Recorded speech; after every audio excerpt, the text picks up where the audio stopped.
Hello बच्चों, देखिए हम पढ़ाते हैं क्या मानक इलेक्ट्रोड विभव। ठीक है ना। आपके एग्जाम में जो आता है बहुत ही ज्यादा आता है मानक अपचयन विभव, मानक आक्सीकरण विभव। ये क्या है? देखिए मानक इलेक्ट्रोड विभव देखते हैं। मानक इलेक्ट्रोड विभव, मानक इलेक्ट्रोड विभव तो हम तब देखेंगे जब हमें इलेक्ट्रोड विभव के बारे में जानकारी होगी। और जब इलेक्ट्रोड विभव के बारे में जानकारी होगी तभी हम जान पाएंगे इलेक्ट्रोड विभव क्या होता है। असल में इलेक्ट्रोड विभव क्या होता है, जब कोई धातु की छड़ यानी धातु की छड़ यदि हम किसी विलयन में ले लें, जैसे मान लें जिंक की छड़ है और जिंक का ही विलयन ले लें, और जिंक के विलयन में ही जिंक की छड़ लेते हैं, तो उस विलयन पे जो आवेश आता है वो क्या आता है? विलयन के आवेश। जो विलायक जो होता है उसमें विलयन जो होता है, विलयन में जो आवेश आएगा, चाहे प्लस आए चाहे माइनस आ जाए, उसके विपरीत किस में आता है? छड़ पे आता है, धातु की छड़ पे। यानी कि धातु की छड़ पर विलयन के विपरीत आवेश उत्पन्न हो जाए, इसको क्या कहते हैं? इन दोनों के बीच विभव का अंतर जो होता है, उस विभव के अंतर को ही क्या कहते हैं? इलेक्ट्रोड विभव कहते हैं। मान लीजिए एक तरफ कुछ ज्यादा है, एक तरफ कुछ विभव कम है, तो उस कम ज्यादा विभव के अंतर जो है उसको क्या कहते हैं? इलेक्ट्रोड विभव। ठीक है। आज जब इलेक्ट्रोड विभव जानकारी हो गई तो मानक इलेक्ट्रोड विभव क्या होता है? मानक इलेक्ट्रोड विभव यानी कि एक वायुमंडलीय दाब ले लेते हैं और ये 25 डिग्री सेंटीग्रेड ताप ले लेते हैं, और यदि हम 25 डिग्री सेंटीग्रेड ताप 1 डिग्री वो 180 दाब ले लेते हैं, तो ये मानक ताप है ना, मानक ताप दाब सब है ये। ठीक है। तो इसके मानक पर जब हम किसी का हम इलेक्ट्रोड विभव निकालते हैं तो उसे मानक इलेक्ट्रोड विभव कहते हैं। मान लीजिए जैसे मानक इलेक्ट्रोड विभव क्या हो गया, किसी 25 डिग्री सेंटीग्रेड ताप तथा 1 वायुमंडलीय दाब पर किसी इलेक्ट्रोड तथा उस इलेक्ट्रोड के विलयन के बीच मध्य विभव के अंतर को मानक इलेक्ट्रोड विभव कहते हैं। मान लीजिए अब क्या है, मानक अपचयन विभव दे दिया जाए, मानक अपचयन विभव दे दिया जाए, मानक आक्सीकरण विभव दे दिया जाए, तो क्या करेंगे? ये देखिए मानक अपचयन विभव,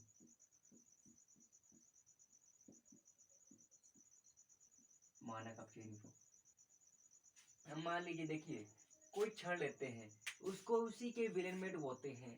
यदि मान लीजिए क्या आ गया, क्षण पर ऋणावेशित आयन आ गया, यानी कि क्षण ऋणावेशित थी, यानी एनोड थी, क्षण क्या थी? ऋणावेशित थी और एनोड थी।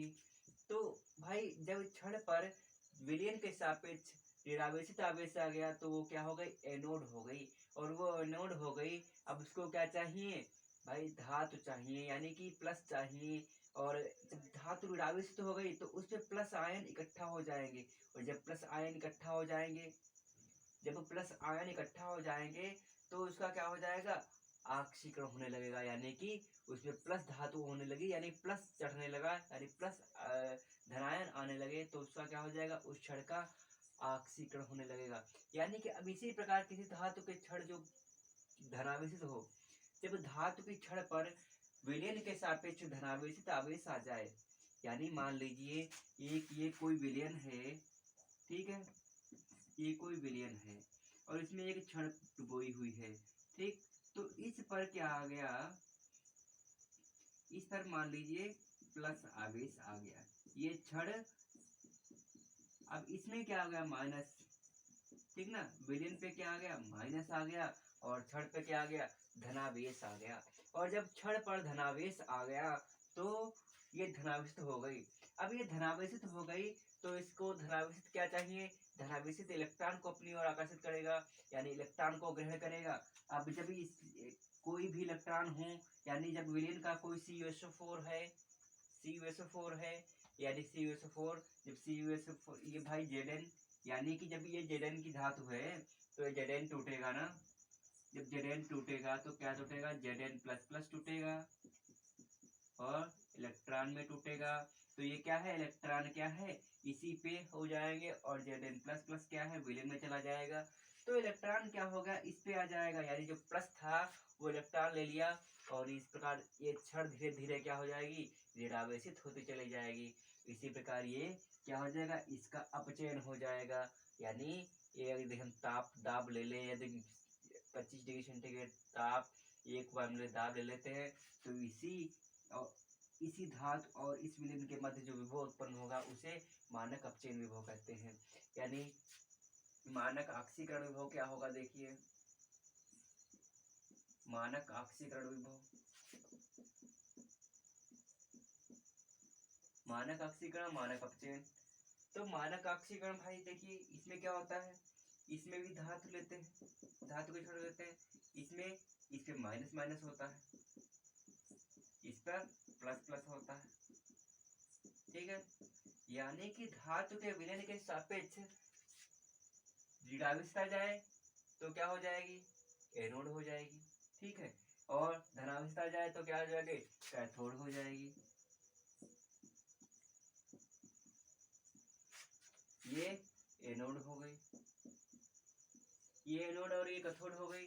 जब यानी कि जब ऋणावस्था आता है तो वो एनोड कहलाती है, और जब ऋणावस्था आती है उस पर क्या आते हैं, धनावेशित धातु निक्षेपित होने लगते हैं, निक्षेपित यानी जमने लगते हैं। जब कोई धातु से इलेक्ट्रॉन निकल जाए, यानी कि देखिए ये जब धातु से इलेक्ट्रॉन निकल गए तो इलेक्ट्रॉन कहाँ जाएंगे, यहाँ पर आते हैं ना, तो इस पर जमने लगते हैं इलेक्ट्रॉन, इस पर जमने लगते हैं, तो इस पर इलेक्ट्रॉन को ग्रहण करने की क्षमता आती है। और ये तो पढ़े हैं, इलेक्ट्रॉन को ग्रहण करने की क्षमता को अपचयन कहते हैं। जो इलेक्ट्रॉन ग्रहण करता है उसका अपचयन हो जाता है, यानी ये इलेक्ट्रॉन ग्रहण कर रही है तो इस प्रकार से कैथोड का अपचयन हो जाएगा। और इसके बीच में जो विभव उत्पन्न होगा उसे मानक अपचयन विभव कहेंगे। इसी प्रकार से इसमें से Zn++ जो था वो मान लीजिए अब ये माइनस हो गया तो इस पर ये Zn++ इकट्ठा होने लगेगी, और जब Zn++ इस पर इकट्ठा होने लगेगी तो ये क्या हो जाएगा इसका, यानी माइनस था अभी तक, अब इसके पास Zn++ आने लगा तो धीरे धीरे इस पर प्लस हो जाएगा, धनावेशित हो जाएगी। तो जिस पर धनावेश आ जाता है, जो इलेक्ट्रॉन त्यागने लगता है वो क्या, भाई इलेक्ट्रॉन इस पर हो जाता था जब Zn का कमी थी इसमें विलयन में, तो जो इलेक्ट्रॉन Zn को देने लगेगा और इसके पास कमी हो जाएगी, यानी Zn+ वाली तरफ बन जाएगी, एनोड प्लस हो जाएगी। तो इसका धीरे धीरे क्या इलेक्ट्रॉन त्याग रही है ना, इलेक्ट्रॉन त्याग करके Zn को प्लस को दे रहा है तो Zn बन जा रहा है, तो धनावेशित हो जा रही है, तो इसका क्या हो जाएगा, ऑक्सीकरण विभव हो जाएगा। यानी जब ताप दाब ले लेगा निश्चित तो क्या हो जाएगा, मानक ऑक्सीकरण विभव हो जाएगा। यही इस प्रकार से मानक अपचयन विभव हो जाएगा। यही सिंपल समझना था। इलेक्ट्रोड विभव क्या होता है, जब इलेक्ट्रोड और विलयन के मध्य जो विभव का अंतर होता है उसे इलेक्ट्रोड विभव कहते हैं। लेकिन मानक इलेक्ट्रोड विभव जब उसके 25 डिग्री सेंटीग्रेड ताप और 1 बार में दाब ले लेते हैं तो उसे मानक इलेक्ट्रोड विभव और मानक ऑक्सीकरण मानक अपचयन क्या किससे कहते हैं, यानी जब धातु पे विलयन के सापेक्ष ऋणावस्था हो जाए तो उसे ऑक्सीकरण विभव कहते हैं।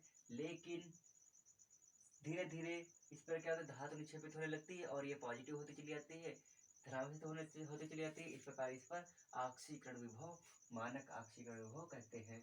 और इस पर जब ये धातु विलयन के सापेक्ष धातु की क्षण जो है धनावेशित हो जाती है, और धीरे धीरे इस पर क्या होता है, इलेक्ट्रॉन जमने लगते हैं, इलेक्ट्रॉन इकट्ठे होने लगते हैं, और इस प्रकार से इस पर धीरे धीरे ये कैथोड जो होते हैं निगेटिव होने लगते हैं, और इस प्रकार इसका क्या, इस क्षण का अपचयन होने लगता है, इलेक्ट्रॉन ग्रहण करने लगती है और इसका अपचयन हो जाता है।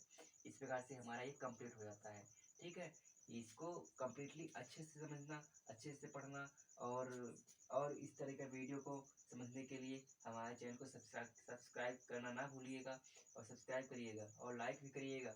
इसी प्रकार से मैं एक एक क्वेश्चन जो यूपी बोर्ड का है सब कुछ कंप्लीट कराऊंगा, जिससे आपका ये क्वेश्चन जरूर आता है, 100% आता ही आता है, ठीक है। धन्यवाद।